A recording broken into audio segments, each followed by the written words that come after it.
Injil Matius pasal 24 ayat 1 sampai dengan ayat 2 saja, ada 2 ayat saja. Matius 24 ayat 1 dan 2. Sesudah itu Yesus keluar dari bait Allah lalu pergi. Maka datanglah murid-muridnya yang menunjuk kepada bangunan-bangunan bait Allah. Ia berkata kepada mereka, kamu melihat semuanya itu. Aku berkata kepadamu, sesungguhnya tidak satu batu pun di sini akan dibiarkan terletak di atas batu yang lain, semuanya akan diruntuhkan. Jadi Yerusalem itu bangunan yang menjadi sangat penting, sentral, itu adalah yang disebut Bet Hamikdas, bait suci. Pertama-tama dibangun di zaman Raja Israel kuno, yaitu Salomo. Tapi bait Allah ini mengalami penghancuran pada masa Nebukadnezar. Lalu orang-orang Israel mengalami pembuangan di Babel. Kemudian ketika Tuhan berkehendak mengembalikan mereka kembali ke tanah suci, mereka pun kembali ke tanah suci. Bait Allah yang sudah hancur itu lalu diusahakan untuk dibangun kembali. Maka mulai pada zaman Esra, Nehemia, bait Allah itu mulai dibangun kembali. Ada peristiwa yang menarik tatkala orang-orang Yahudi, orang-orang Israel di wilayah utara yang menikah dengan 5 suku di Asyur, ketika ikut di dalam rencana pembangunan bait Allah yang kedua itu ditolak sama orang-orang Yahudi karena mereka dianggap telah melakukan kesalahan karena menikah dengan orang-orang Asyur. Sebetulnya dibalik semuanya itu yang Tuhan larang adalah menikah dan memasukkan ilah-ilah lain, ilah-ilah bangsa Asyur ke dalam rumah-rumah orang Israel. Dan tindakan ini bagi orang Yahudi disebut sebagai abudah zarah, penyembahan kepada berhala. Karena itu orang-orang yang ditolak dalam pembangunan kembali bait Allah yang kedua ini lalu memisahkan diri dari bangsa Israel yang lain dan akhirnya dikenal sebagai orang-orang Samaria. Nah, orang Samaria itu kemudian membangun bait Allah tandingan yang diadakan di Gunung More atau Gerizim. Di sanalah mereka membuat bait Allah tandingan sebagai tandingan dari bait Allah Israel. Mereka juga memperingati upacara-upacara Paskah mereka, sama-sama Paskah. Karena Paskah bagi orang Yahudi itu adalah titik balik dari semua kehidupan mereka ketika mereka menjadi bangsa budak di Mesir, kemudian menjadi bangsa merdeka. Nah, mereka juga memperingati upacara yang dikenal dengan Akidah Yitzhak, artinya pengikatan Iskak, tapi itu diadakan kalau orang Yahudi itu di Yerusalem, di bait Allah Yerusalem, kalau orang Samaria di bait Allah Gerizim. Nah, cerita tentang orang Samaria ini memenuhi lembar-lembar perjanjian baru. Tentang orang Samaria yang baik hati, yang terkenal, yang dipuji oleh Yesus, ortopraksinya, kelakuannya yang baik dipuji oleh Yesus. Tapi tatkala perempuan Samaria kemudian memberi minum kepada Yesus di perigi Yakub, di sumur Yakub, murid-murid dan bahkan orang Yahudi pada umumnya tidak bisa ngerti kenapa Yesus begitu dekat dengan orang Samaria. Lalu orang Samaria itu pun bertanya bahwa Tuhan adalah orang Yahudi, haruskah minta minum kepada orang Samaria? Yesus secara ortopraksi, kelakuan hidup yang benar, itu memuji orang Samaria. Akan datang saatnya, dan kini sudah tiba saatnya kamu tidak menyembah Allah di gunung ini, maksudnya di gunung Gerizim, kiblatnya orang Samaria, tidak pula di Yerusalem. Karena Allah itu roh, maka hendaknya setiap orang menyembah dia dalam roh dan kebenaran. Ungkapan yang sangat terkenal di dalam Yohanes pasal 4 ayat 24. Tetapi Yesus selalu mengatakan dalam konteks orang Samaria itu, bahwa keselamatan itu datang dari bangsa Yahudi. Artinya di sini Yesus memilih secara ortodoksia, secara kebenaran ajaran. Yesus tidak rekomendasi orang Samaria. Kebenaran karena itu keselamatan itu datang dari orang Yahudi. Tetapi secara ortopraksia, secara perilaku hidup yang benar, buah-buah dari iman yang benar, Yesus juga memuji orang Samaria. Nah, itu sekilas tentang perbedaan orang Samaria dan orang Yahudi yang kemudian melatari bagaimana banyak kisah-kisah di dalam Perjanjian Baru tentang termasuk bait Allahnya. Berabad-abad sampai pada zaman Yesus itu orang Yahudi dan Samaria itu saling mengutuk dan tidak menyapa. Yesus membenarkan perilaku yang baik dari orang Samaria sekalipun Yesus tetap menekankan keselamatan itu datang dari bangsa Yahudi. Ritual-ritual orang Samaria masih sama dengan ritual orang Yahudi. Misalnya, yang paling terkenal itu adalah Akedah Yitzhak. Akedah Yitzhak itu adalah pengikatan Iskak. Nah, di dalam upacara Yahudi di Yerusalem, itu pusatnya ada di Bait Allah, Yerusalem. Diperingati setiap tahun baru Yahudi yang dikenal Rosh Hashanah. Mereka membaca teks itu, Kejadian pasal 22 ayat 2, tetap orang Samaria juga melakukan ritual yang sama. Disebutkan misalnya di sana tentang perintah untuk mengorbankan Iskak. Wa yumerkhahna et bincha et yehidka aser ahabta et yitzak vilehleka el aret hamurya. Firman Tuhan, ambillah anakmu yang tunggal yaitu Iskak, yang kau kasih yaitu Iskak, dan bawalah dia ke tanah Moria. Karena orang Samaria tidak mengakui kota Yerusalem sebagai kota di mana Ishak pernah dikorbankan, maka kata Moria dibaca dengan More, dan itu ditafsirkan sebagai bukit Gerizim, Gunung Ebal di Samaria. Nah, ini contoh, kalaupun di situ ada orang yang menuduh bahwa Samaria memiliki Taurat yang berbeda, ya betul, tetapi secara seluruhnya sama, kecenderungan untuk mengubah Moria menjadi More itu karena orang Samaria justru konflik sama orang Yerusalem atau orang Yahudi di Yerusalem. Tapi yang lain-lain semuanya sama. Soal Paskah misalnya. Soal Paskah sama, orang Samaria memperingati Pesah, tanda darah, pengorbanan anak domba, semua sama. Ketika orang Yahudi di Israel dan Tuhan memberikan 10 bala kepada bangsa Mesir, di setiap rumah yang pintunya ada tanda darah anak domba, maka kemudian firman Tuhan katakan, ketika aku melihat tanda darah itu, maka aku akan melewati mereka. Wiraiti hadam, ketika aku melihat darah itu, ufesah, maka aku akan lewat, maka aku akan lewat alaihem, atas mereka. Dari kata Pesah kemudian menjadi kata Paskah, Passover, itu pun ritualnya sama. Orang Yahudi menggunakan simbol yaitu potongan daging anak domba, sejenis salad. Setiap tanggal 15 bulan Nisan mereka melakukan perjamuan Paskah. Lalu ketika roti dipecah-pecahkan, kemudian anggur sengsara dituangkan, itu urutan-urutannya ternyata persis sama dengan urutan-urutan perjamuan akhir Yesus. Jadi kekristenan itu sama sekali bukan menciptakan sesuatu yang baru, tradisi baru, tetapi benar-benar merupakan penggenapan dari perjanjian lama.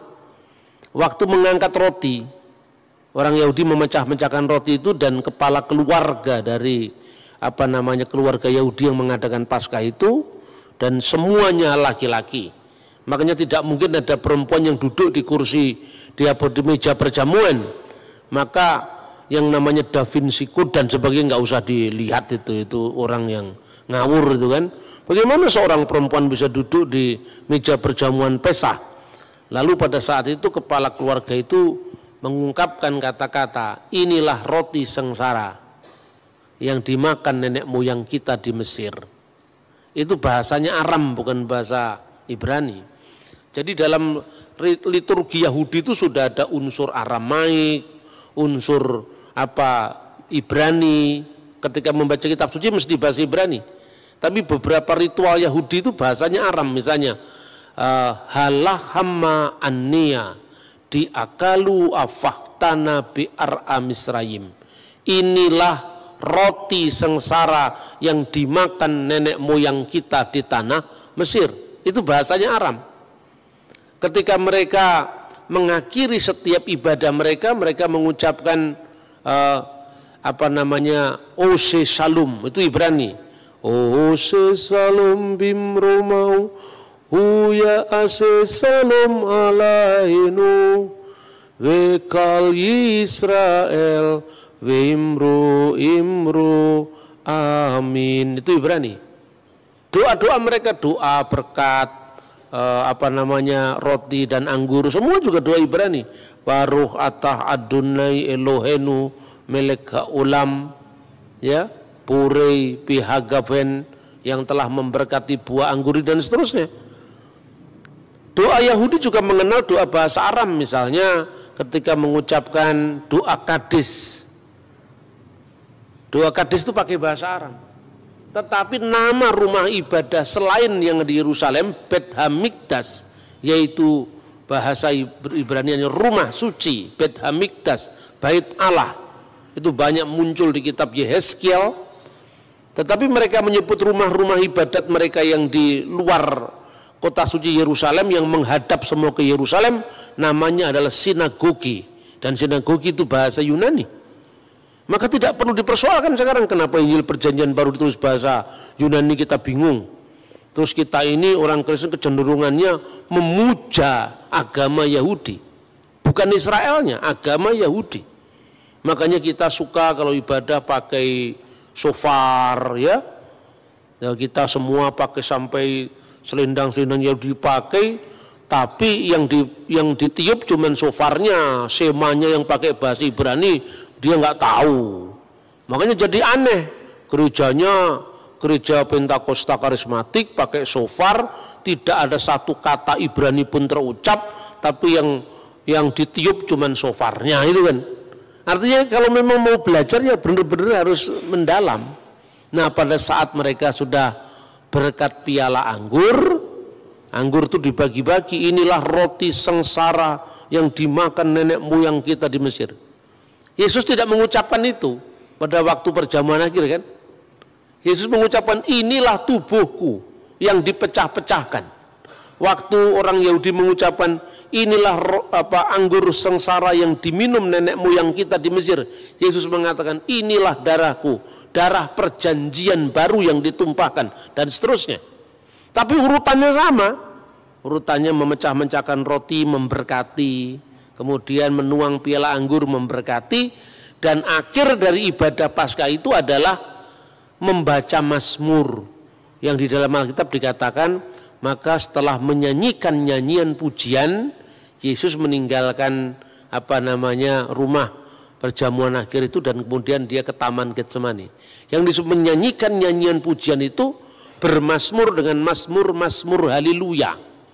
Mazmur yang diawali dengan halelu dalam bahasa Ibrani. Terpujilah halelu, ya, terpujilah Tuhan, haleluya, terpujilah Adonai atau Tuhan.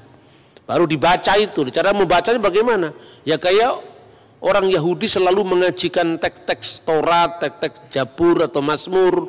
Dia mengucapkan misalnya samakti bi omerim libet Adonai nilak, ya. Jadi Mizmor le David, Mazmur dari Daud. Terus kemudian tata cara ini diambil alih oleh orang-orang Kristen kuno, baik itu orang Ortodok maupun Ritus Timur, di Syria, di Mesir, di mana min mazamir, dari kitab Mazmur. Ibraninya Mizmur le Daud, Mazmur dari Daud. Sama orang Kristen diteruskan, kalau dia Yunani bahasanya Yunani, kalau Arab bahasanya Arab, kalau Aramaik bahasanya Aramaik. Mizmur li Daud menjadi min mazamir li Daud dari Daud.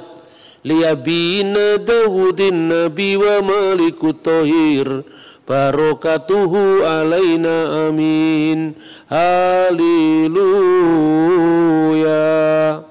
Ini Kristen bukan Islam, bukan. Nah, bahwa Islam mirip dengan itu urusannya mereka. Wong itu kita sebelum Islam sudah ada, Yahudi, Kristen sudah membaca kitab sucinya dengan begitu. Nah, ini saudara-saudara Paskah. Orang Yahudi memahami Paskah itu apa? Paskah keluaran dari tanah Mesir. Maka setelah mereka memecah-mecahkan roti, meminum anggur itu, mereka mengatakan, sekalipun inilah kisah Paskah di mana Tuhan dengan tangannya yang perkasa telah menyelamatkan bangsa kita dari perbudakan di tanah Mesir menuju ke tanah perjanjian. Sekalipun kita memiliki kecerdasan, kekayaan, hikmat, apapun, tetapi tidak ada yang bisa mengalahkan kisah penyelamatan Paskah. Lalu pada saat orang Yahudi sudah dibuang, diaspora, dia menambahkan frasa begini pada saat perayaan Paskah. Hari ini, dulu kita bangsa budak, kita bangsa merdeka. Harapannya menjadi bangsa merdeka. Tahun depan kita di Yerusalem. Hari ini kita di sini, tahun depan kita di Yerusalem. Frasa ini ditambahkan ketika mereka sudah mengalami pembuangan yang kedua. Sejak Jenderal Titus meratakan Yerusalem, bait Allah menjadi tanah sesuai dengan nubuatan Yesus tadi. Kamu lihat gedung-gedung yang megah ini. Tak satu pun batu terletak di atas batu yang lain, semuanya diratakan menjadi tanah. Sejak satu bangsa Yahudi mengalami diaspora di seluruh dunia. Tetapi setiap Paskah mereka selalu mengatakan, Lesana haba'ah birusalaim, tahun depan kita di Yerusalem. Setiap dia merayakan Paskah, dalam kondisi perbudakan itu selalu mengatakan, Lesana ba'ah birusalaim, tahun depan kita di Yerusalem. Ungkapan itu terus menerus bergema selama 2000 tahun.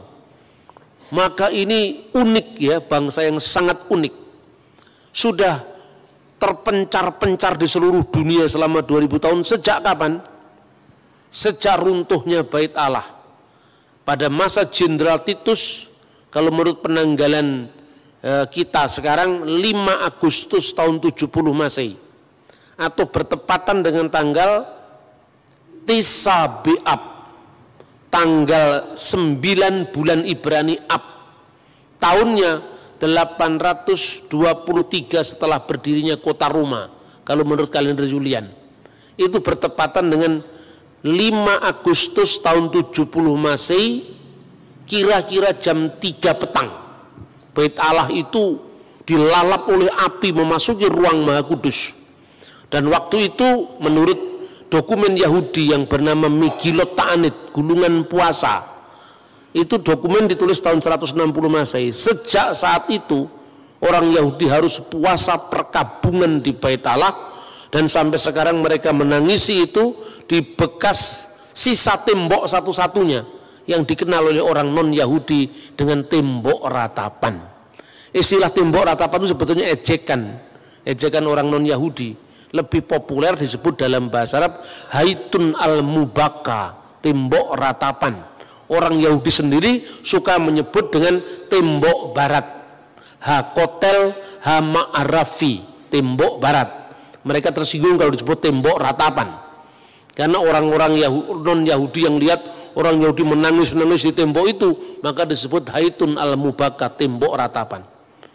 Maka melalui deskripsi singkat ini menunjukkan bahwa betapa pentingnya Yerusalem bagi orang Israel selama 2000 tahun, sejak tahun 70 sampai nanti dia memproklamirkan kemerdekaannya, itu kemerdekaan Israel tahun 1948, bayangkan. Jadi lebih kurang kira-kira 1910-an tahun kira-kira, hampir kira-kira dari tahun 70 Masehi sampai tahap 1948. 1900 tahun lebih mereka terpencar-pencar di seluruh dunia dan mereka kembali ke tanah air mereka semula, yaitu Israel. Itu catatan Alkitab, itu nubuatan Alkitab, ya kan? Karena itu unik. Bagaimana hukum internasional tidak kalang kabut dalam menentukan status Israel?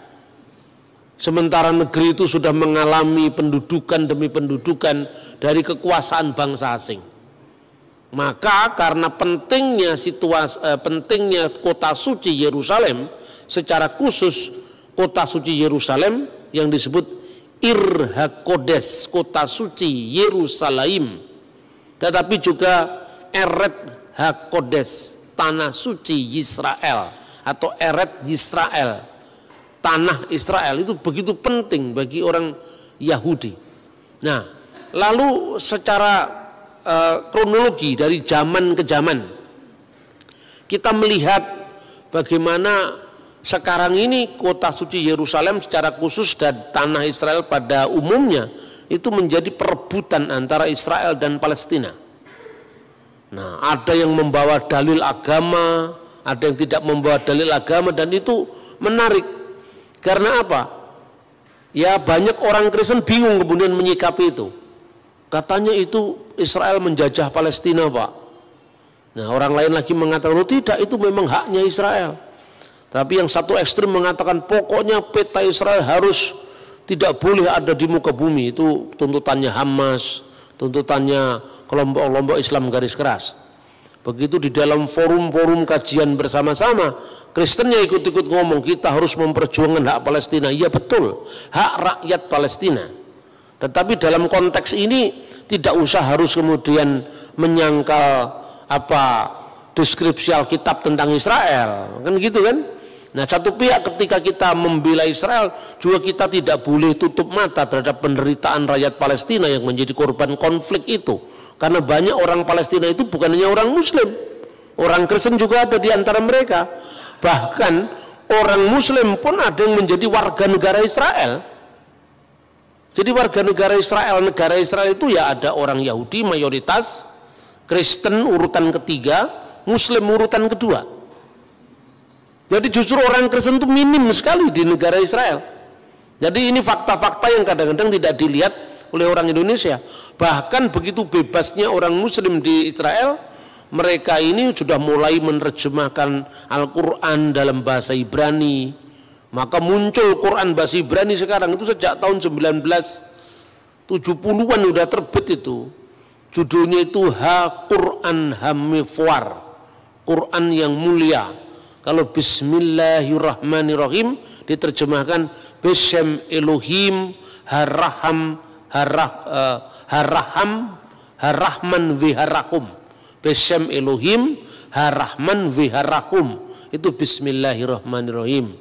Alhamdulillahirabbil alamin hodu ladunai Elohenu melekha ulamim.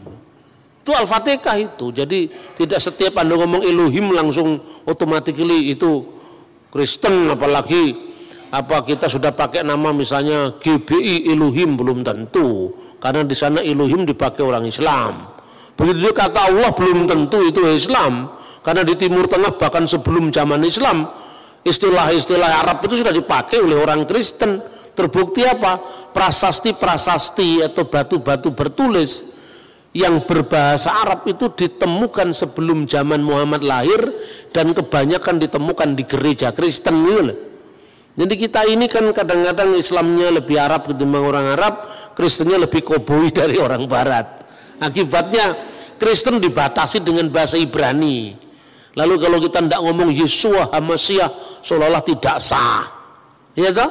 Orang Yahudi tidak pernah ngomong Yahweh, kita Yahweh. Itu dari mana itu? Kan itu kan? Lebih parah lagi ketika Anda baca perjanjian baru tidak sepotong pun itu kata Yahweh muncul di sana. Jadi tren sekarang. Nah, saudara-saudara, kita akan batasi pembahasan kita merunut bagaimana sejarah Israel, ya. Ketika kemudian mereka terpencar-pencar di seluruh dunia itu, mereka itu ada yang ada di barat, ya, di Eropa barat, ada di Eropa timur, ada yang di benua timur seperti Yaman, Mesir, India, itu banyak orang Yahudi. Makanya kalau Anda membaca sejarah Islam, kota Yastrib, kota Madinah sebelum dijadikan kotanya Islam yang disebut Madinatun Nabi, itu ada 3 suku Yahudi yang di sana. Kemungkinan mereka juga datang setelah tahun 70 terusir dari Yerusalem. Begitu juga di Yaman, begitu juga di Mesir, begitu juga di India. Lah orang-orang Yahudi yang di Eropa ini namanya adalah Askenazim bahasanya. Orang Yahudi tapi dialeknya dialek Eropa Barat. Misalnya kalau ngomong Safuot, dia tidak bisa ngomong huruf T, Safuot, tapi mengucapkan Safuos. Sabat, Sabas, itu Yahudi Askenazim. Ya, banyak orang-orang Israel yang sekarang jadi pejabat-pejabat pemerintah itu Yahudi Askenazim karena mereka emigran aliyah dari Eropa, aliyah dari Amerika. Tapi kalau mereka dari Yahudi Spanyol, orang-orang Yahudi Spanyol itu lebih fasih bahasa Ibrani. Kalau ngomong Safuot ya Safuot. Safuot itu Pentakosta maksudnya. Kalau ngomong Sabat ya Sabat. Baruh atah Adonai Elohenu melek olam, bahasanya lebih fasih. Begitu juga orang Yahudi itu dinamakan orang-orang Yahudi Sephardim, yang di barat, Eropa Barat, Amerika, Yahudi Askenazim, yang Yahudi di wilayah Eropa Timur, Spanyol secara khusus namanya Sephardim. Orang-orang Yahudi yang di Yaman, di Mesir itu namanya Misrahin. Jadi ada 3 kelompok itu bahasanya, dialeknya agak beda. Dan bahasa Ibrani sekarang cukup bisa dibedakan dengan bahasa Ibrani klasik dalam Alkitab. Nah, tapi satu mujizat luar biasa yang kita lihat, Pak. Bahasa Ibrani itu menjadi bahasa mati selama 2000 tahun. Bayangkan, 2000 tahun itu cuma jadi bahasa-bahasa di tempat ibadah. Paling-paling kalau di anak orang Yahudi dia membaca Shema Yisrael Adonai Elohenu Adonai Echad. Itu kalau orang-orang Sephardim bahasanya begitu. Jadi mendayu-dayu kayak Islam, bukan kayak Islam. Islam kayak ini lebih tepat karena ini lebih tua daripada Islam. Adonai Elohenu Adonai Echad, sambil meniup shofar itu. Terus kemudian kan mirip dengan Hayyalas Shalah. Tapi kalau dia orang Yahudi dari Spanyol, orang Yahudi Spanyol yang mengucapkan, kalau orang Yahudi Askenazim mirip Protestan, mirip Katolik, karena pengaruh Barat Kristen itu kuat. Misalnya Shema Yisrael Adonai Eloheinu Adonai Echad, itu kalau Yahudi yang di Barat. Tapi baik yang Shema Israel maupun yang Shema Yisrael, jangan salah paham, dua-duanya nggak percaya Yesus. Itu yang penting. Jadi jangan ke Yahudi-Yahudian, sudahlah warisi gereja yang apa adanya. Kita ini mewarisi multikulturalisme gereja. Ya karena Yesus itu memang Tuhan segala bangsa, bukan hanya miliknya satu suku bangsa tertentu. Maka kalau kita membaca Alkitab pun warisan bahasa yang multilingual itu kita warisi. Perjanjian lama itu bahasa Ibrani mayoritas, tapi ada beberapa pasal dari perjanjian lama bahasa Aram. Separuh dari kitab Daniel itu bahasanya Aram. Seluruh perjanjian baru bahasanya Yunani, tetapi stylenya Aramaik. Banyak kata-kata Aram yang muncul, misalnya Gabata, Evata, sebetulnya Etfata. di ejaan Yunani jadi Evata, tali takum, Eli lama sabaktani. Itu kan bahasa Aram. Jadi stylenya itu bahasa Aram, tapi memang lingua franca saat itu bahasa Yunani. Nah, orang ini begitu fanatiknya karena Yesus orang Israel, Yesus harus berbahasa Ibrani. Orang Israel tidak berbahasa Ibrani, bahasa Aram waktu itu. Bahasa Ibrani itu hanya bahasa untuk pengajian Torah, bahasa untuk membaca kitab Torah, bahasa untuk membaca kitab Tehillim atau Mazmur atau Nevim atau nabi-nabi. Tapi sehari-hari mereka, Yesus berdialog dengan Pilatus pakai bahasa Yunani. Yesus bicara dengan para muridnya, Petrus, Andreas, bahasa Aramaik. Yesus bicara di sinagoga, menerima kitab gulungan Nabi Yesaya, bahasa Ibrani. Lah kita malah ikut-ikut Islam, Arab semua, kita Ibrani semua, anti Yunani itu kan. Kita ini aneh, dikasih banyak bahasa cuma memutlakkan satu. Itu tuh ciri khas kekristenan yang tidak dimiliki oleh agama lain. Nah itu loh, maka sebetulnya kita ini berbahagia menjadi seorang Kristiani karena kita mewarisi Ibrani, kita mewarisi Aramaik, kita mewarisi lingua franca Yunani. Saya tanya, kalau seandainya semua perjanjian baru kamu andaikan ditulis dalam bahasa Ibrani, bagaimana Paulus menginjil ke Malta, ke Athena, ya toh? Daerah wilayah Yerusalem ke arah barat itu semua bahasa Yunani sebagai lingua franca.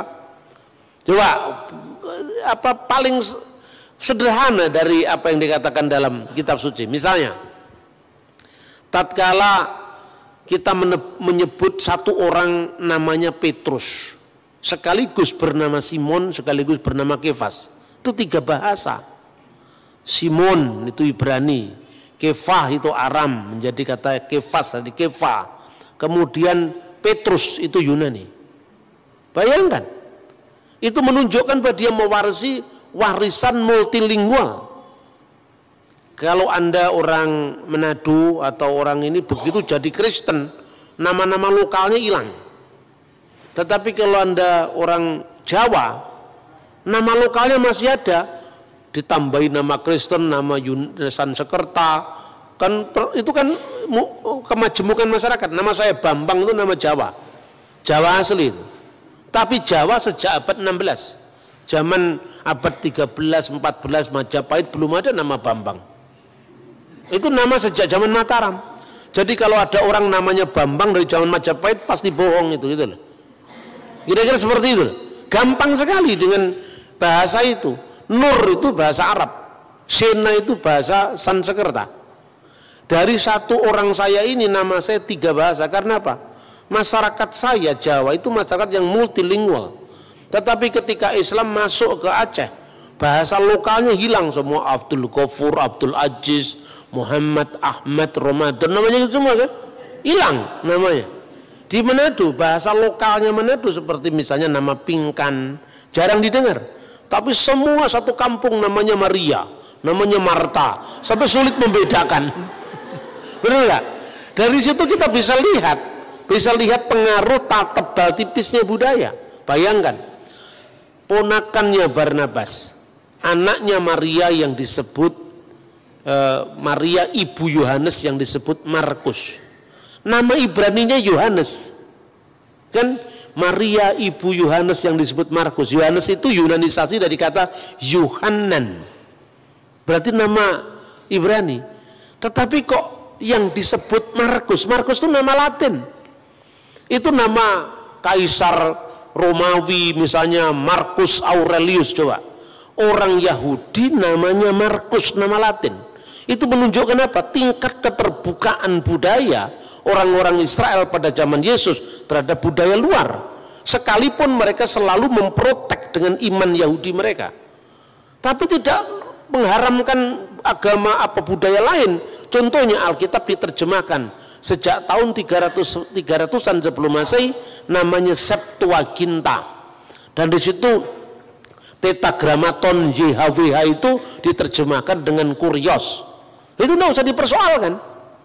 Nah justru yang dipersoalkan bagi kita itu gini, ketika kita bicara tentang Israel itu antara kekaguman, ketakjuban akan karya Allah dan mujizat bangsa Israel itu, tapi juga tidak boleh kehilangan semangat kita untuk kita tetap memberitakan Injil. Karena ternyata orang Israel yang kita kagumi, yang kita sanjung-sanjung itu malah tidak percaya atau belum percaya dengan Injil. Itu satu. Kedua, kita harus memilah Yahudi yang ditawarkan kepada kita ini Yahudi dari abad keberapa. Maka kita harus lihat sejarahnya runut. Malah kita ini orang Kristen ikut-ikut jadi Yahudi. Terus sekarang ada sinagognya di Manado. Gara-gara dia bisa menemukan saya turunan Yahudi dari suku apa, ditinggal Tuhan Yesus. Keterikatan darah lebih kuat daripada keterikatan iman, gitu loh. Makanya orang Kristen tidak boleh mengalami penyakit yang namanya minderwaardigheid kompleks, kata orang Belanda. Jadi penyakit minder ini yang membuat Anda ini pengikut Yesus kok minder, kan gitu kan, nggak boleh yang seperti itu. Kita harus memilah Yahudi yang ditawarkan kepada kita ini Yahudi dari abad keberapa.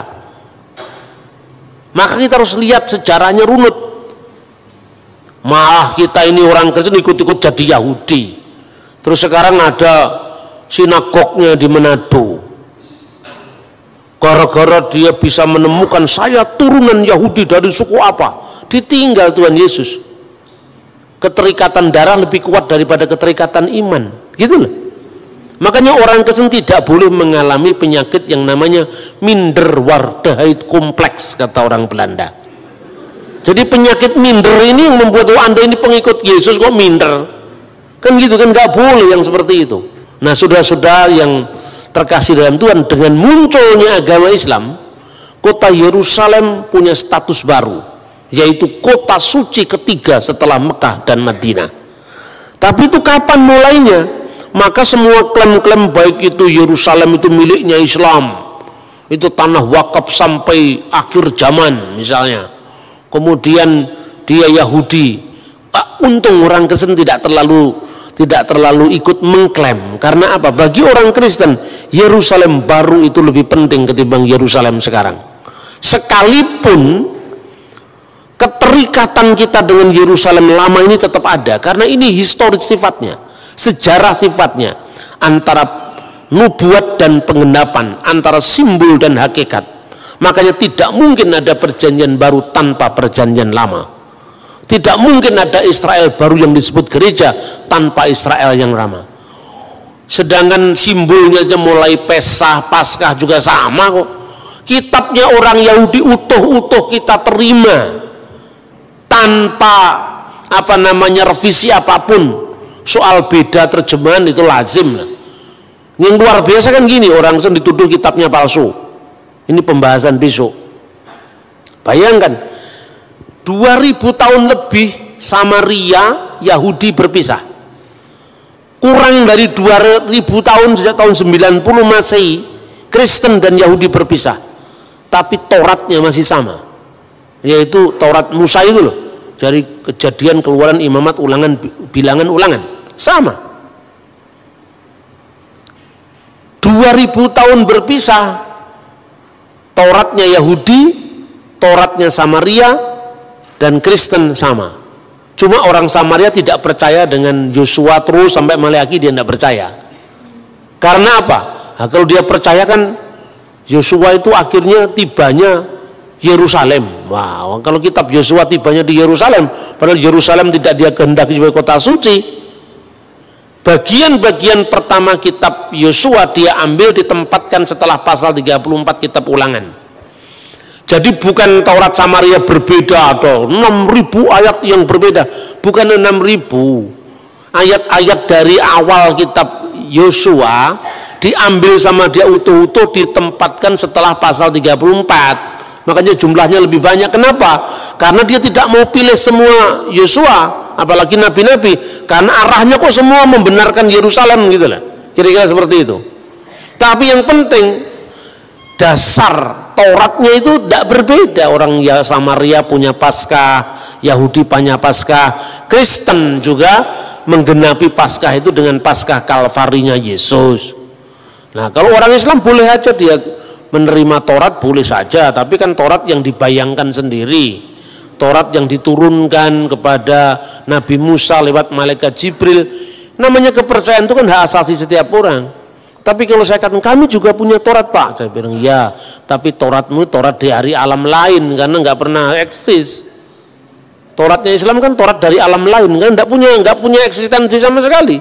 Dia hanya mengandaikan ada Taurat yang digambarkan, diwahyukan. Tapi dia menolak Taurat yang ada sekarang dengan tuduhan pemalsuan. Yang justru ajaibnya itu apa? Kristen, Yahudi, Tauratnya masih sama. Tafsirannya beda. Ya, tafsirannya beda.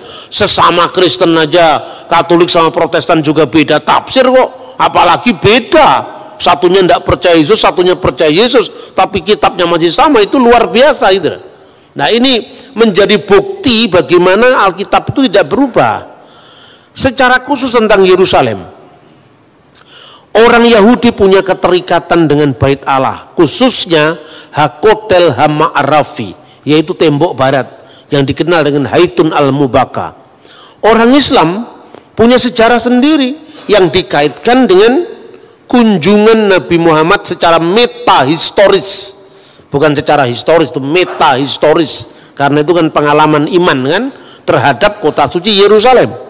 Lalu apa? Katanya secara meta historis Nabi Muhammad naik dari Masjidil Aqsa itu ke Sidratul Muntaha secara meta historis. Ya, makanya di atas tempat di mana menurut pandangan Islam dulu Nabi Muhammad naik ke Sidratul Muntaha, kemudian sejak zamannya Khalifah Abdul Malik bin Marwan tahun 695 didirikan masjid yang dikenal Dome of the Rock, Masjid Kubatus Sokroh, Masjid Kubah Biru, Kubah Emas, Masjid Kubah Emas.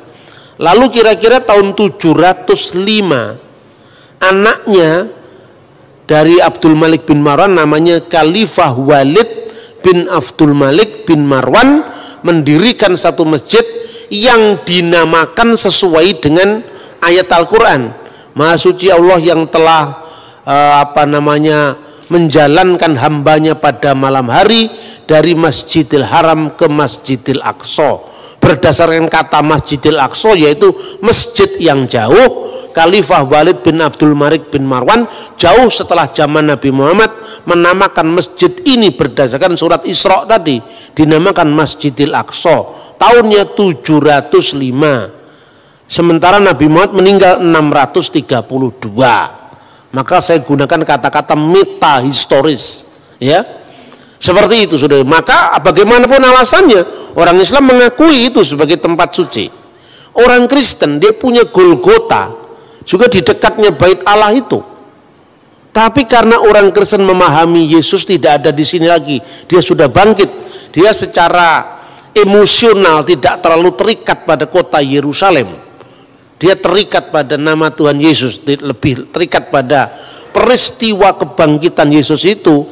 Meskipun orang Kristen juga sangat mencintai kota Yerusalem karena eksistensi Golgota ada di sana. Nah, jadi tiga kelompok ini memiliki pengalaman historis terhadap kota suci Yerusalem. Lalu Palestina dan Israel secara politik, bagaimana dia memahami klaim-klaim ini kan? Ya, lalu klaim historis itu miliknya Palestina atau miliknya Israel? Kita uji pertama. Sekarang kita uji klaim Israel dulu. Orang Israel selama 2000 tahun mereka selalu berdoa, berharap, mendamba. Mereka selalu mengatakan tahun ini kita di sini lasana habba'ah Yerusalem, tapi tahun depan kita di Yerusalem. Itu bukti liturgis bahwa mereka selalu merindukan kota Yerusalem sekalipun mereka terserak-serak di seluruh dunia. Yang kedua, di dalam teks yang tadi sudah saya kutip yaitu Megilat Ta'anit, gulungan puasa, orang Yahudi mengakui dokumen itu tahun 160 Bait Allah diruntuhkan, dibakar dengan api tepat di tanggal 9 bulan Ab atau tanggal 5 Agustus tahun 70 Masehi sekitar sembahyang Minkah yaitu jam 3 petang. Tanggalnya, tahunnya sampai jamnya dicatat loh saudara-saudara. Artinya kalau orang yang tidak terlibat betul dalam pengalaman sejarah Yerusalem pasti tidak bisa menulis seperti itu. Iya kan? Itu satu. Bedakan dengan pengalaman metahistoris kaum Islam tadi. Identifikasi kota Yerusalem itu terjadi baru sejak zamannya Khalifah Abdul Malik bin Marwan. Penamaan Masjidil Aqsa itu dinamakan berdasarkan Quran. Jadi namanya sudah ada, masjidnya belum ada. Artinya ini berbeda dengan pengalaman orang Yahudi di mana jamnya, tanggalnya, tahunnya, ritualnya masih ada sampai hari ini yang namanya puasa perkabungan Tis'a B'Ab. Kemudian data di luar Alkitab. Data di luar Alkitab, pertama saya menemukan prasasti yang ditulis oleh Fir'aun Merenpetah. Itu berkuasa kira-kira tahun 1213 sampai dari 1203 sebelum Masehi. Dalam prasasti Fir'aun Merenpetah itu disebutkan Zir-Il, maksudnya Israel, Zir-Il Plat Ben Perat. Israel telah dibiarkan gersang, benihnya tidak ada lagi. Ini setelah peristiwa Eksodus. Jadi Fir'aun Merenpetah itu hidup setelah Fir'aun Eksodus yang menceritakan penaklukan terhadap Yerusalem, terhadap Israel. Kemungkinan dia telah menyerang wilayah Israel yang waktu itu sudah menetap jadi wilayah atau kekuasaan bangsa Israel pada zaman setelah Yosua. Itu bukti-bukti di luar teks kitab suci. Kedua, bukti-bukti dari zaman setelah Raja Daud, yaitu prasasti batu Mesa Stone yang ditemukan di Yordan. Kalau saudara pergi ziarah ke Israel, Anda akan menemukan replikanya itu di Gunung Nebo, di gereja Fransiskan Katolik. Di situ ada data arkeologinya yang namanya batu Mesa. Di situ tertulis itu zamannya Israel sudah terbelah menjadi dua. Israel di Samaria, Yehuda di Yerusalem. Kira-kira prasasti itu muncul tahun 850, ada kata-kata Omri Melek Yisrael. Omri Raja Israel. Jadi artinya Israel sebagai negara yang berdaulat dengan teritorial tertentu itu sudah ditulis dalam prasasti Merenpetah dari abad 12 sebelum Masehi. Bahkan ada tertulis dalam inskripsi-inskripsi dari musuhnya Israel, yaitu Raja Mesa, yang kisahnya juga ada dalam Alkitab. Itu disebutkan prasasti batu Mesa itu 850 sebelum Masehi. Nah sekarang kita menguji bagaimana klaimnya Palestina. Yang disebut Palestina itu pertama kali muncul kalau data biblikal itu dalam kitab Kejadian pasal 10 ayat 13 sampai 14. Di situ disebutkan Filistin. Kata Filistin, Palestina, Filistin adalah keturunan Kaslihim. Kemudian Ulangan pasal 2:23 dia menyebut tentang orang-orang Filistin dari Kaftor. Kaftor itu Yunani. Dari Kaftor, ya. Termasuk 5 kota kuno yang disebut Pentapolis. Pentapolis, polis itu kota, penta itu 5. Apa itu? Gaza, Askelon, Asdod, Ekron, dan Gad. Makanya kita melihat Goliat dari Gad itu menjadi wilayahnya orang Palestina. Wilayahnya di mana? Dari seberang selatan ke utara, dari lembah Gaza hingga sungai Yarkon. Tetapi orang Palestina yang disebutkan di sini tidak pernah eksis jadi sebuah negara. Hanya pendatang baru dari Kaftor. Maka di dalam terjemahan Alkitab Septuaginta mereka disebut dengan 3 nama. Pertama, Pulistin, Palestina. Helenas, orang-orang Yunani karena mereka datang dari wilayah Yunani. Atau Alopuloi, bangsa-bangsa lain, sebagai terjemahan dari kata-kata Goyim. Jadi termasuk orang Goyim di luar Israel. Penemuan arkeologi akhir-akhir ini menunjukkan bahwa tempat-tempat di wilayah misalnya Asdod, Askalon, Gad itu banyak ditemukan tulang-tulang babi. Artinya apa? Daerah itu pasti dulu daerah yang dihuni oleh orang-orang Filistin purba. Nah pertanyaannya, Filistin purba ini tidak pernah eksis jadi negara. Berarti berbeda dengan Israel yang jelas eksis jadi negara. Prasasti Meren Petah, prasasti batu yang ditemukan di Yordan tadi, batu Mesa di Yordan, Mesa Stone. Jelas itu ada eksistensi sebagai negara. Sementara Filistin itu adalah pendatang. Tapi apakah Filistin dalam zaman Alkitab itu sama dengan Palestina sekarang? Nah, itu yang jadi masalah. Nah, kita akan lihat contoh bahwa orang Palestina sebagai pendatang itu ditulis di dalam Sefanya 2 ayat 5. Yosabe Hebel Hayam Kretim, penduduk tepi laut orang-orang Kreti. Kreti itu pulau Kreta dari Yunani. Yang kedua misalnya disebut juga tadi disebutkan Filistin Mekaftorin, orang-orang Palestina yang datang dari daerah yang namanya Katfor. Ini menunjukkan eksistensi orang-orang pendatang di Yerusalem. Bagaimana dengan ungkapan Al-Quran sekarang? Nah ini penting ini. Justru anehnya Al-Quran sendiri, kalau ini dijadikan rujukan sebagai konflik agama, justru di dalam Al-Quran surat Al-Maidah ayat 21 menegaskan bahwa kepada Musa, kaumnya Musa telah diberikan tanah suci, yaitu Israel. Disebutkan di dalam surat Al-Maidah 21 digambarkan Nabi Musa itu menyampaikan kepada kaumnya, ya qaumi udkhulu al-ardal muqaddasallati kataballahu lakum, wahai kaumku, ya qaumi udkhulu masuklah al-ardal muqaddas, ke tanah suci, allati yang oleh Allah kataballahu lakum, diberikan kepadamu. Nah, bagaimana teks ini kemudian dipahami oleh orang-orang pejuang Hamas Palestina sekarang? Sejak orang-orang Israel menolak Muhammad sebagai nabi terakhir, maka perjanjian ini sudah batal katanya. Dan sekarang tanah Palestina itu sebagai tanah wakaf yang diberikan oleh Allah kepada umat Islam sampai akhir zaman. Nah, itulah. Jadi ini Quran ini katanya batal karena sejak orang Yahudi menolak Isa Al-Masih dan Muhammad, itu kira-kira. Nah itu satu. Kemudian kalau Palestina modern memakai dalil agama untuk menguasai Israel, maka mereka harus mau disamakan dengan apa yang dikenal dalam Quran kaum raksasa, kauman jabarin.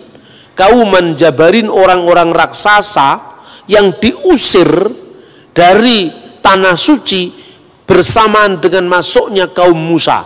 Dan itu disebutkan di dalam surat Al-Maidah ayat 22. Kacau kalau itu dilakukan, kalau dalil agama. Israel terlalu kuat dalilnya. Baik dalil itu hukum internasional maupun data sejarah di luar Alkitab maupun data sejarah Alkitab, bahkan Quran sendiri menyebut itu adalah miliknya Israel. Kan gitu kan? Nah ini repot. Dan yang ketiga sekarang, nama Palestina modern itu yang dikenal sekarang, apakah itu sama dengan Filistin? Ternyata tidak. Karena apa? Setelah runtuhnya Bait Allah tahun 70 Masehi, kira-kira tahun 136 Kaisar Hadrianus menguasai Yerusalem secara lebih keras lagi. Pasca pemberontakan Bar Kokhba itu oleh Rabi Yahudi saat itu ditahbiskan jadi putra bintang, itu adalah Mesias. Tapi ketika Bar Kokhba kemudian ditundukkan oleh Romawi, maka orang-orang Yahudi semua terusir semua. Saat itu nama Israel harus terhapus dari peta sejarah. Makanya dibuat sebuah strategi untuk menghapuskan negara Israel. Nah, pada zaman dahulu Israel kan dijajah oleh Romawi. Pada saat kematian Herodes Agung, ketiga anaknya diberikan warisan oleh pemerintah Romawi karena bangsa Yahudi tidak suka dan ketiga anak Herodes Agung ini, yaitu Herodes Antipas, kemudian Herodes Archelaus, kemudian Herodes Filipus. Mereka tidak setuju dengan tiga-tiganya, tapi dipaksa jadi tiga. Yang pertama wilayah Galilea yang diperintah oleh Arkelaus, wilayah satunya wilayah Antipas yaitu adalah wilayah Yudea, dan wilayah Samaria. Ketiganya ini diberikan pada anak-anak Herodes. Pada waktu Kaisar Hadrian dengan para jenderalnya menguasai Yerusalem, akhirnya apa? Terjadi perluasan kota. Jadi wilayah Yudea dijadikan provinsi, wilayah Galilea dijadikan provinsi, wilayah Samaria, dataran tinggi Golan dijadikan provinsi. Maka wilayah Syria digabung dengan wilayah Yudea, dan namanya adalah Syria Palestina. Nama Palestina justru yang mengangkat itu adalah kaisar pagan yang namanya Hadrianus. Maka wilayah Syria, untuk menggantikan nama Israel, menghapus dari muka sejarah, diperkenalkan istilah baru yaitu Syria Palestina. Itu abad kedua. Kota Yerusalem harus terhapus dari peta.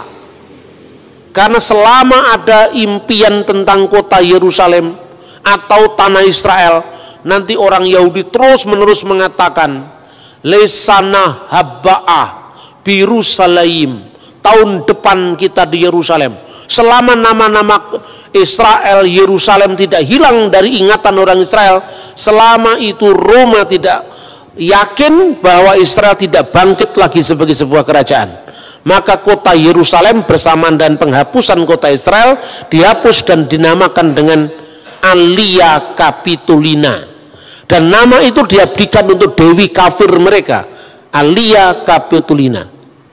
Menariknya, kata Yerusalem tidak muncul dalam Al-Quran, tidak muncul dalam hadis. Al-Quran tidak muncul satu kata pun tentang kata Yerusalem. Kalau Israel ada, ya Bani Israel, tapi kata Yerusalem tidak muncul.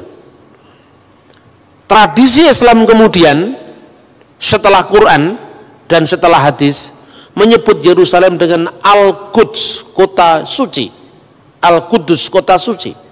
Karena Yerusalem menjadi kota suci ketiga setelah Makkah Al-Mukarramah, Madinah Al-Munawwarah, dan Al-Quds, yaitu kota suci ketiga, kota Yerusalem. Yang menarik, perjanjian Umar bin Khattab ketika memasuki kota Yerusalem, dia adalah sahabat Nabi setelah Abu Bakar, kemudian Umar. Lalu pada zaman Umar dia melakukan Mistaq al-Umariyah, yaitu perjanjian atau konstitusi Umar. Dia menyebut kata Yerusalem penduduk Ilia, dan kata Ilia itu adalah dari kata Alia Capitolina. Jadi artinya justru data dari sumber sejarah Islam klasik malah tidak menyebut kota Yerusalem sesuai dengan nama yang diberikan dari Taurat, kota Salem, dan nama yang diberikan kitab nabi-nabi, Yerusalem, tapi nama yang diberikan oleh kaisar pagan yaitu Alia Capitolina. Maka segala macam identifikasi secara teologis dari Quran maupun dari sejarah Islam akan merugikan Palestina. Karena apa? Yang jelas Quran tidak menyebut kata Yerusalem.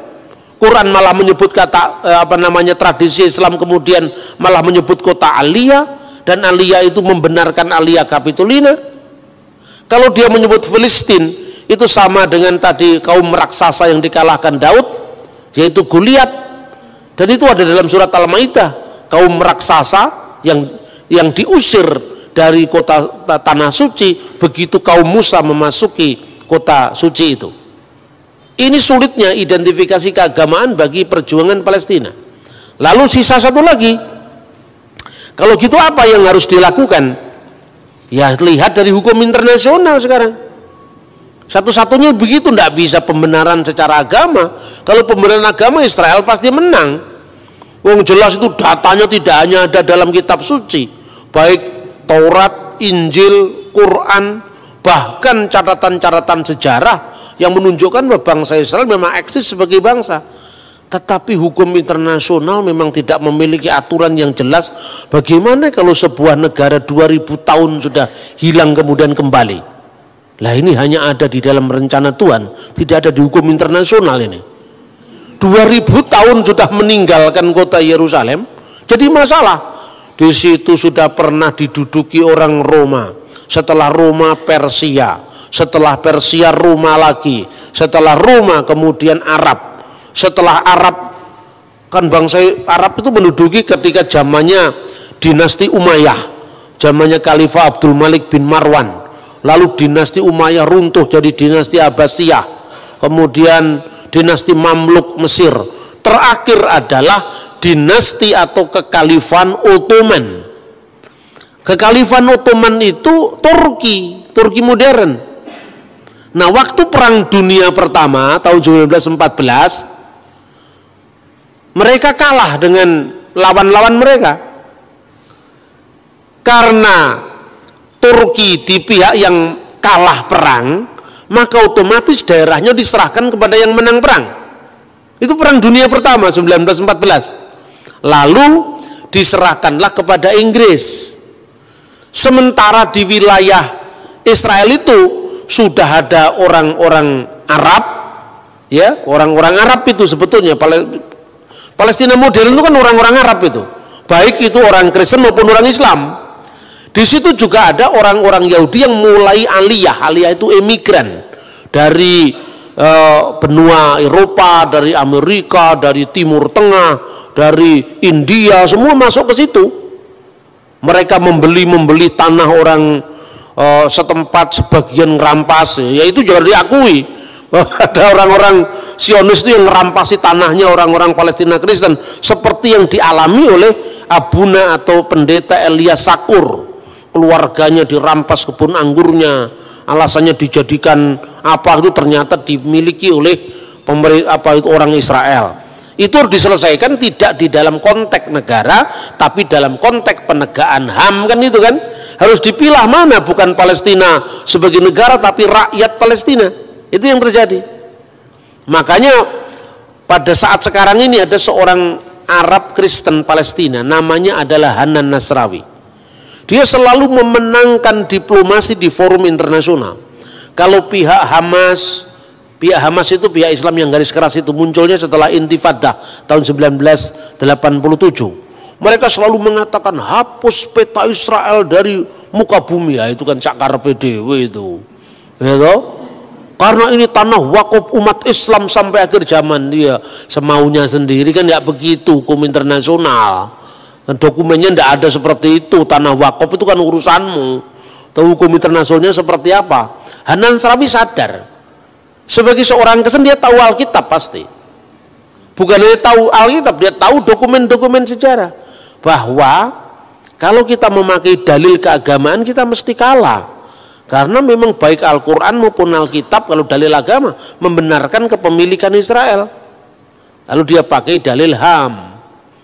Waktu saat ada konflik tanah, bahwa ada orang-orang Israel yang menguasai tanah itu secara paksa, pembayaran ganti rugi nggak dilakukan, orang ini terusir. Terus ditanya di forum internasional, di PBB, orang yang bersangkutan itu dihadirkan. Ini tanah milik siapa? Negara Israel mengklaim ini tanah wilayah Israel. Ya, saya tahu ini wilayah Israel. Tapi tanah itu miliknya siapa? Ini tanahnya pemerintah Republik Indonesia. Tapi gereja ini sertifikatnya namanya siapa? Kan itu kan persoalannya. Tetangga sebelah itu masa ada sertifikat miliknya Republik Indonesia? Enggak kok. Sertifikatnya itu punya siapa? Misalnya punya Tuan Samuel. Tuan Samuel berasal dari mana tanah ini? Dari bapak saya Tuan Daud. Tuan Daud dari mana? Oh, dari kakek saya Tuan Sulaiman. Oh, jelas. Mana sertifikatnya? Ini sertifikatnya. Sertifikat ini tidak dicabut ketika Israel menguasai tempat ini. Terus kemudian forum internasional mengatakan, serahkan ini kepada yang punya. Bahwa wilayah ini sekarang menjadi wilayah Israel itu no problem. Silahkan, wong itu wilayah negara. Tapi sertifikatnya siapa? Ya orang ini serahkan. Kalau kamu mau beli, ya beli dengan harga yang layak. Itu yang terjadi. Jadi antara penyelesaian secara HAM, secara pribadi, dengan penyelesaian secara politik. Sama dengan gini. Indonesia dulu kan milik dijajah Belanda, ya toh? Setelah dijajah Belanda kita merdeka. tanah yang kita miliki ini tanah nenek moyang kita sebelum Indonesia merdeka. Iya toh? Berarti sekarang mentang-mentang Indonesia merdeka, terus yang punya ini misalnya orang Timor yang sekarang masuk Portugis. Kemudian dikatakan, oh tidak bisa, kamu orang Timur, ini tanah orang Timur-Timur, ini tanah sekarang miliknya Republik Indonesia. Betul Pak, ini miliknya Republik Indonesia, tapi ini yang beli kakek saya Pak. Lah kamu warga negara apa? Warga negara Timur-Timur. Ya kan sejak zamannya Pak Habibie Timur-Timur lepas dari Indonesia. Ini negara ini menguasai milik saya, ini jelas ini pembelian dari kakek saya, kira-kira seperti itu. Nah, ini yang dilakukan dengan pendekatan HAM oleh orang-orang Palestina Kristen seperti Hanan Nasrawi dan sebagainya. Tapi sekarang kita runut bagaimana sejarahnya Israel secara modern. Setelah tahun 1914 Turki kalah perang, Palestina diserahkan kepada Inggris karena pihak pemenang. Lalu Inggris mengeluarkan mandat yang namanya Deklarasi Balfour. Deklarasi Balfour itu dikeluarkan tahun 1917 dengan ketentuan bahwa tempat ini Israel adalah tanah air bagi bangsa Yahudi.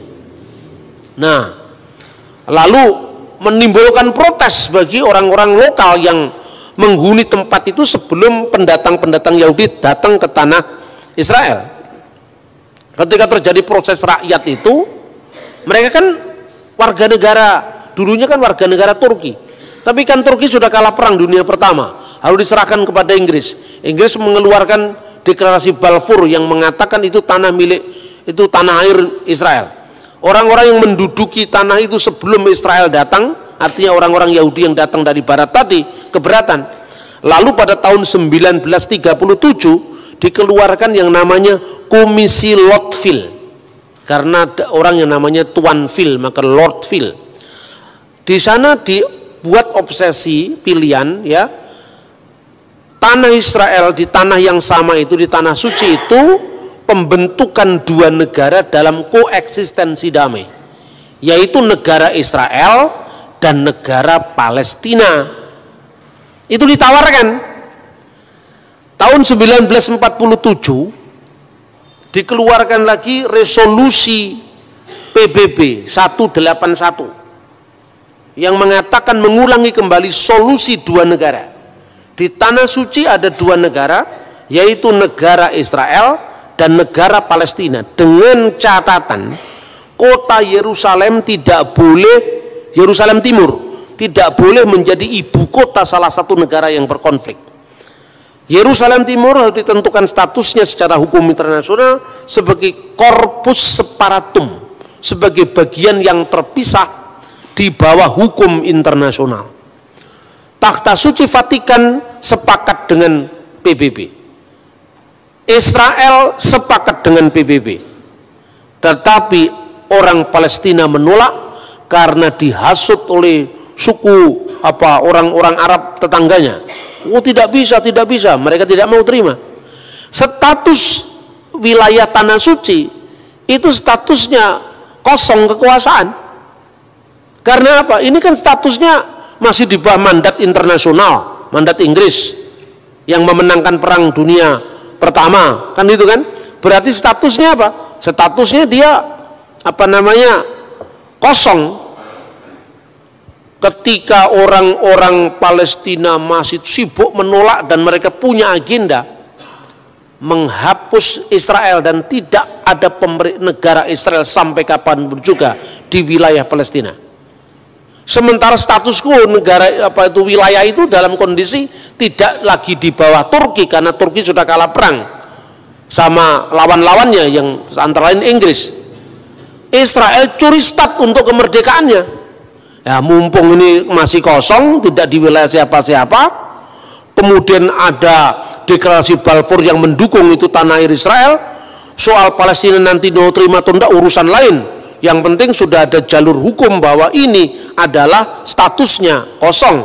Maka dia proklamirkan kemerdekaan 14 Mei 1948. Itu kira-kira seperti itu loh. Jadi kalau saya membahasnya kan netral saya ngomong sejarah ya sejarah.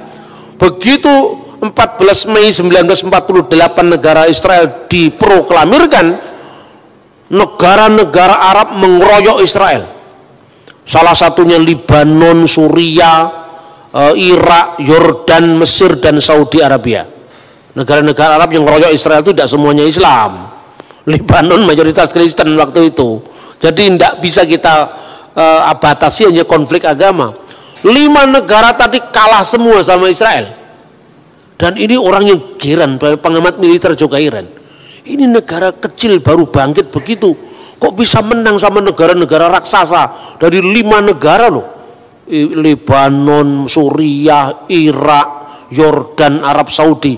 Bahkan kemenangan itu telah menambah wilayah yang dulu kan ditentukan, ini wilayah Israel, ini wilayah Palestina oleh mandat PBB, resolusi 181. Dengan kemenangan perang itu, dia menambah wilayahnya 50% lebih. Jadi dari dulu yang menjadi wilayahnya Palestina sekarang menjadi wilayah Israel.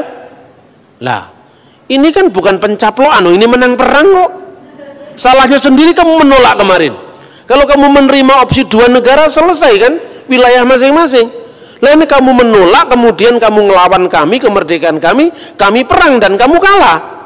Lah ketika kalah kan kemudian wilayah yang dimenangkan tadi secara hukum internasional diakui sebagai pemenang perang. Seperti kasusnya menangnya perang Inggris dan sekutunya atas Turki dan sekutunya. Gitulah kira-kira. Nah, perlawanan tidak berhenti. Mulai muncul selain perang tahun 48, lalu disusul lagi perang 6 hari tahun 1967, terakhir perang Yom Kippur 1973. Di perang Yom Kippur itu menarik. Orang Yahudi pada masa raya kan tidak boleh perang, diserang mendadak, tapi ya menang akhirnya. Nah, ketika Israel itu menang, ini menjadi problem bagi negara-negara itu. Kemudian perjanjian terus dilakukan. Muncullah Yasser Arafat. Yasser Arafat itu istrinya orang Kristen, menikah campur itu, menikah beda agama itu. Jadi di Timur Tengah itu istrinya tetap Kristen, makanya dulu kalau Natalan selalu istrinya itu datang ke gereja, ikut liturgi sampai selesai, Arafat menunggui di sampingnya. Di Timur Tengah yang begini bukan pemandangan yang aneh. Biasa ulama masuk gereja mengucapkan selamat Natal itu biasa. Itu yang dilakukan oleh Rafsanjani di Iran, yang dilakukan Syekh Al-Azhar di Mesir, yang dilakukan mulai Presiden Yasser Arafat sampai Presiden Mahmud Abbas. Palestina sekarang itu biasa. Hanya orang Indonesia aja yang lebih Arab ketimbang orang Arab. Tapi ya sudah, ini kan urusan akidah masing-masing, silakanlah. Saya cuma membandingkan bahwa mengucapkan selamat Natal di negara-negara Arab itu bukan hal yang aneh itu loh. Kemudian solusi 2 negara tadi diterima oleh Arafat. Arafat menerima solusi 2 negara, tapi pada pihak lain tetap intifada jalan. Artinya ada orang Palestina moderat di garisnya Fatahnya Arafat ini, lalu orang Palestina yang garis keras, faksi agama, melahirkan yang namanya Hamas. Pada saat keras-kerasnya intifada itu tahun 1987. Akhirnya sejak saat itu Palestina terbelah menjadi 2, yaitu faksi Hamas dan faksi Fatah. Itu yang terjadi seperti itu. Nah, pada saat sekarang ini setelah pemilu tahun 2006 ya, kemudian sebelum itu ya tahun 80-an itu sampai Presiden Anwar Sadat mati terbunuh itu kan karena perjanjian damai dengan Israel. Nah, 50% lebih dari kemenangan perang tadi lewat meja perundingan sama Israel dikembalikan ke Mesir. Maka Sinai saya kembalikan, ya, wilayah Yordan juga ini milik kamu, tapi kamu jangan ganggu saya lagi ya. Nah, makanya sejak saat itu Yordan sama Mesir sekarang menjadi sahabat Israel, Saudi menjadi sahabat Israel, Irak belum, Libanon masih keras ya kan. Itu yang terjadi sekarang ini. Nah, kemudian baru-baru beberapa tahun terakhir ini mereka ingin menerima solusi 2 negara damai, tetapi minta wilayah sebelum perang, yang tidak bisa dong. Loh, kamu kemarin kan ngelawan perang, setelah perang saya menang, masa wilayah yang sebelum perang yang ditentukan PBB kamu minta lagi? Tidak bisa. Jadi itu dikatakan pencaplokan wilayah-wilayah Palestina, itu sejatinya tidak seperti itu. Ini secara apa?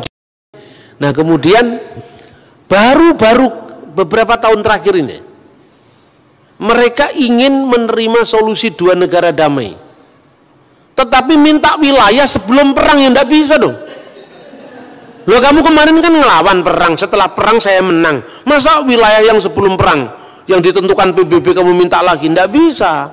Jadi itu dikatakan pencaplokan wilayah-wilayah Palestina, itu sejatinya tidak seperti itu.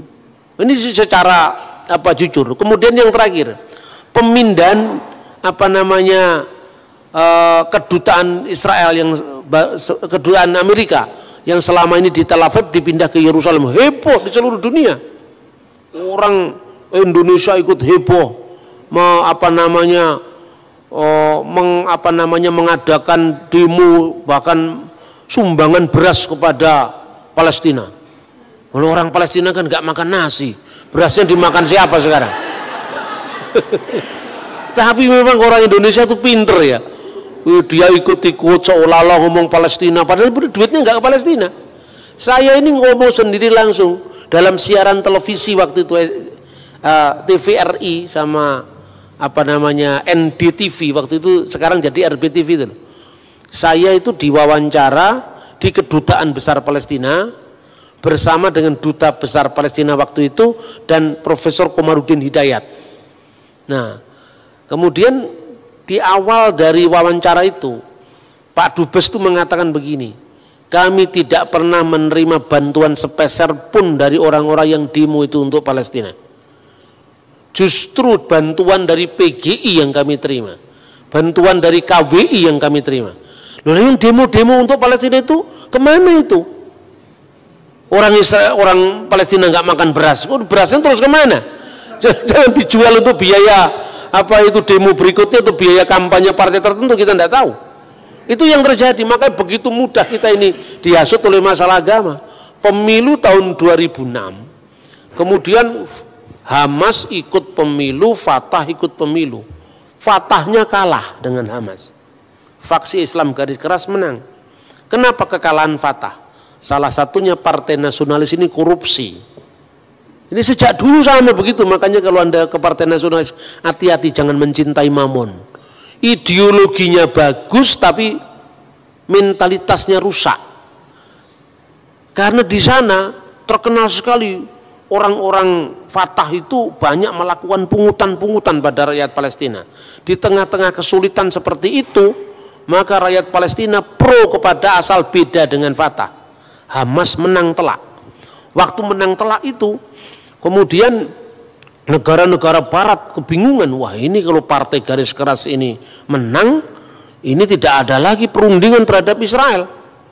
Maka kemudian salah satunya bantuan untuk Palestina, yang itu sebenarnya tersalur nggak tahu kemana, untuk bikin merakit bom itu nggak tahu kemana, itu langsung ditarik. Kemudian setelah ditarik diadakan lobbying lagi, waktu Ismail Haniyeh masih menjadi apa namanya presiden, perdana menteri, tapi presidennya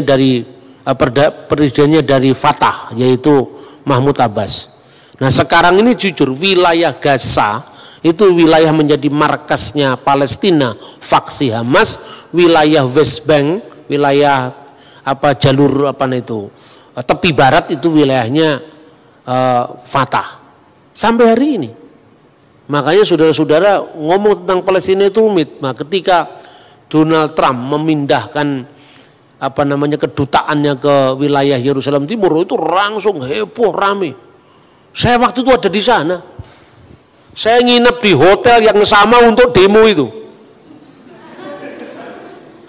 Itu yang demo cuma beberapa gelintir orang. Tapi foto-foto demo dari tahun kesekian dimunculkan di Indonesia. Jadi kami itu hanya tertunda mungkin hanya setengah jam. Jadi mereka itu teriak-teriak, pasang spanduk, kemudian ya mereka tertib demonya juga. Bis asing itu keluar, lalu mereka jalan, nggak nutup jalan. Itu di Indonesia beritanya heboh sekali. Katanya ini Yerusalem sedang kacau, makanya orang nggak berani ke Israel. Padahal aman-aman saja Israel. Kalau Anda pernah ya pergi, saya juga banyak mengalami itu kan, saya ke Israel itu kan paling sering loh. Mungkin sudah puluhan kali saya, setiap tahun 4 kali, 2 kali, 5 kali gitu ya, sejak di bawah tahun 2000. Karena saya punya apa ya, interest tinggi kepada studi tentang Timur Tengah toh. Dan saya punya banyak teman di sana waktu saya masih kuliah di Timur Tengah dulu. Nah itu kemudian apa namanya, diekspos, di blow up besar-besaran. Kadang-kadang gambarnya itu bukan gambar demo saat itu. Ternyata benar-benar Trump memindahkan kedutaannya. Tapi Trump itu juga pinter.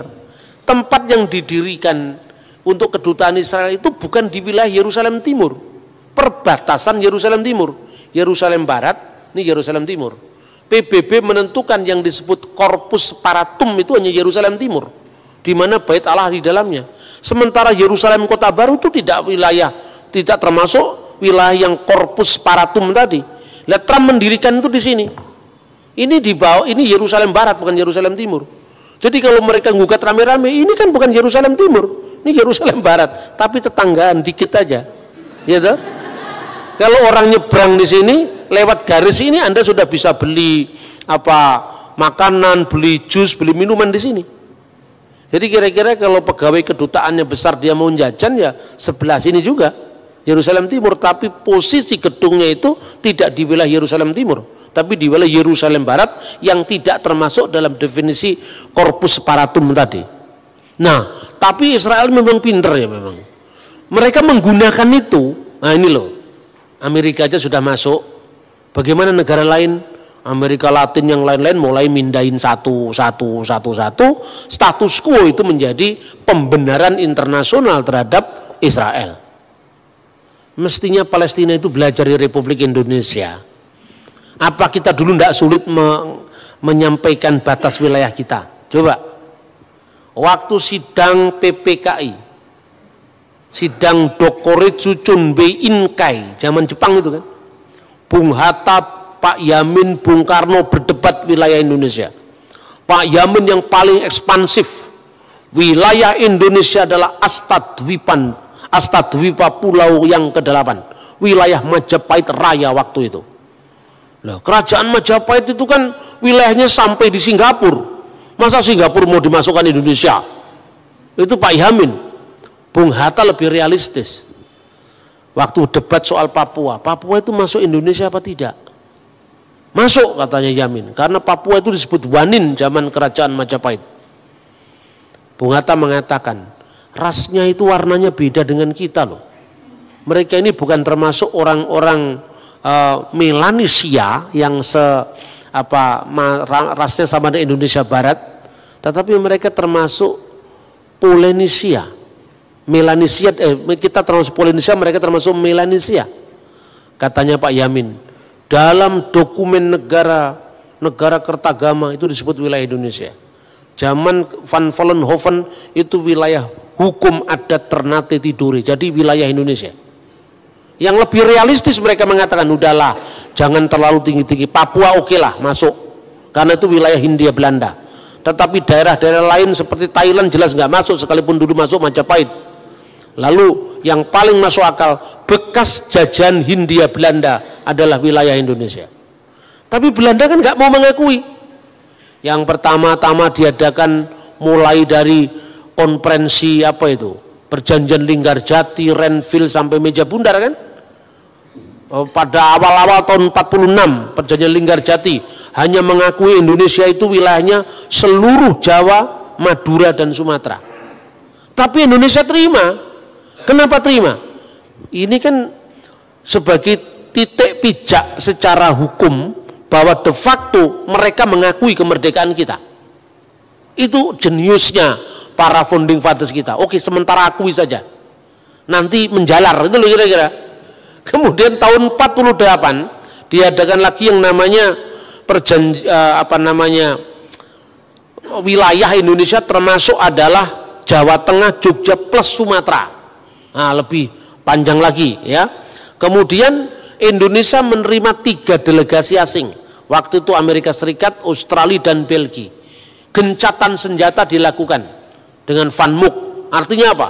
kalau sudah delegasi asing masuk ke Indonesia berarti secara hukum internasional de facto dan de jure diakui ini wilayah Indonesia. Baru kemudian 2 November tahun 49 Belanda menyerahkan wilayah Indonesia tanpa syarat dengan perkecualian Papua. 1960-an lewat diplomasi yang terus-menerus semua wilayah NKRI ini utuh. Dari tahun 46 sampai tahun 60-an itu dilakukan. Coba kalau Palestina tidak terlalu temperamental, sabar itu kan, orang sabar lebih daripada pahlawan pasti dapat. Lah orang menolak opsi 2 negara damai koeksistensi dalam satu wilayah. Sudah nolak memerangi, setelah perang kalah minta lagi, yang ini nggak bisa dong. ini bahasa vulgarnya seperti itu, karena ini konsumsi jemaat. Saya kalau bicara begini di PGI nggak seperti ini. Saya diundang oleh PGI bicara tentang dalam rangka 70 tahun WCC. Saya bicara tentang posisi Israel Palestina di dalam diskursus dialog Kristen Islam. Karena pesertanya tidak hanya dari kalangan Kristen, saya bicaranya ya lebih akademis lah, karena ini dalam konteks jemaat ya saya agak guyon aja supaya semua pesannya bisa ditangkap dengan baik. Lebih-lebih yang dari STT, dari sekolah teologi, kiranya ini bisa memperkaya wawasan kita tentang tanah Israel dan segala problematiknya, baik dari aspek biblical maupun dari aspek hukum internasional dan kacamata politik modern. Terima kasih.